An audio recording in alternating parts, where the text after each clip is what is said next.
مرحبا، حبيت أختم سنة 2025 بآخر حلا اللي هو ترند براونيز البودينج بس بطريقتي الخاصة، وحابة أقول لكم كل عام وأنتم بألف خير، وإن شاء الله تكون سنة سعيدة على الجميع وفي تحقيق جميع الأماني يا رب.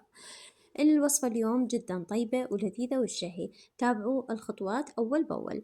أحتاج بيضتين يكون حجمهم كبير، ضفت عليهم رشة من الفانيلا، ونحتاج هنا كوب سكر، بس أنا استخدمت نصف كوب من السكر لأن كمية السكر كلش هواية، فراح أخفق إلى أن يتغير اللون والقوام.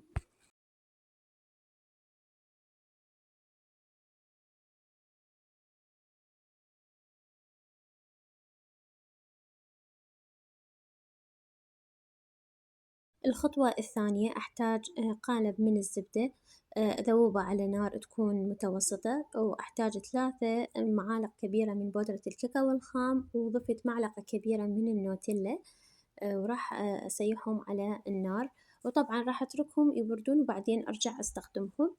بالنسبة للمواد الجافة راح أستخدم كوب من الطحين، ما راح يكون مليان، والنخلة أهم شي على مود نتخلص من تكتلات الطحين، ونضيف له معلقة صغيرة من السودة.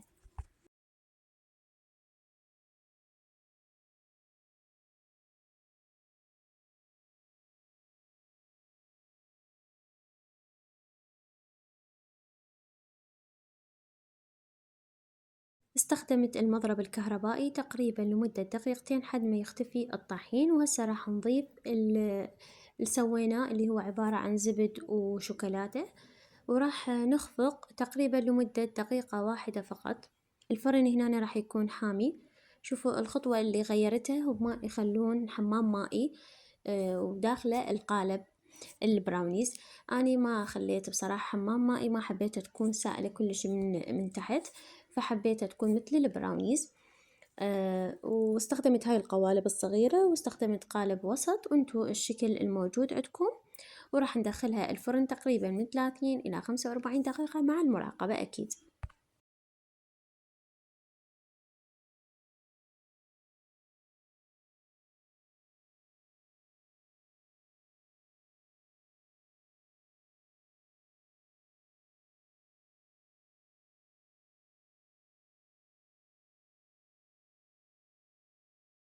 وهذا شكلهم بعد ما طلعت من الفرن. طبعا زينتها بالصوص النوتيلا أو صوص الشوكولا بالتزيين اللي تحبونه، وما أقولكم الريحة شقد طيبة وشهية، وهسه من نقطعها جدا لذيذة وطيبة. طبقة الفوق تكون كريسبي، والطبقة الجوا راح تكون متوسطة، يعني لا هي سائلة ولا هي تكون قاسية، فأنا حبيتها تكون بهذا القوام. إذا حبيتوها تكون سائلة أكثر خلوا الحمام المائي.